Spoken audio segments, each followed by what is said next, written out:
Lu tahu nggak? Jepang punya satu samurai yang kejeniusannya sampai bikin musuh takut, rakyat kagum, dan sejarah ngasih titel Panglima paling brilian yang pernah ada.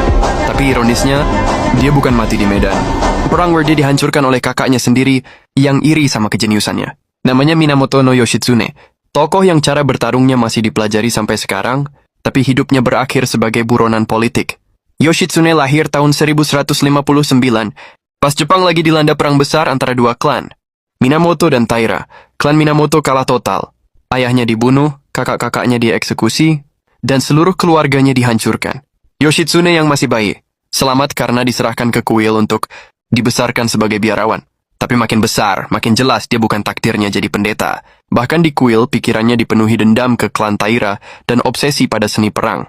Diam-diam dia latihan bela diri, baca strategi, dan belajar taktik militer. Dia cuma nunggu waktu buat balikin kehormatan keluarga Minamoto. Waktu remaja, Yoshitsune kabur dari kuil ke Hiraizumi, tempat dia dilindungi oleh keluarga Fujiwara. Dari situ dia mulai ngasah kemampuan bertarungnya. Di masa ini juga muncul legenda pertemuannya dengan Benkei biksu raksasa yang ngumpulin 999. Pedang dari samurai yang dia kalahkan. Yoshitsune, kecil dan lincah, ngalahin Benkei dalam duel. Sejak itu Benkei bersumpah jadi pengawal setianya. Duo ini nanti jadi salah satu pasangan paling ikonik dalam sejarah Jepang. Tahun 1180, kakaknya Yoritomo memulai pemberontakan buat bangun kembali klan Minamoto. Yoshitsune yang udah nggak sabar balas dendam gabung, tapi nggak ada yang nyangka. Anak yang katanya cuma biarawan buangan, ini ternyata jenius militer kelas dunia. Dan kejeniusannya baru kelihatan. Di Perang Genpei, perang yang nentuin masa depan Jepang.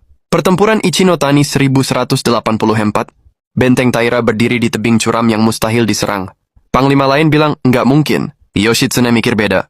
Dia mimpin pasukan kecil lewat jalur bukit hampir vertikal, turun secepat mungkin, dan nyerang dari arah yang Taira paling nggak siap. Pasukan Taira panik. Benteng jatuh. Orang-orang langsung nyebut Yoshitsune dewa perang. Pertempuran Yashima 1185, Taira kabur ke pulau. Yoshitsune ngejar dalam badai. Dia maksa pasukannya naik kapal kecil dan nyerang. Pasukan yang jumlahnya lebih banyak. Semua nyangka itu bunuh diri.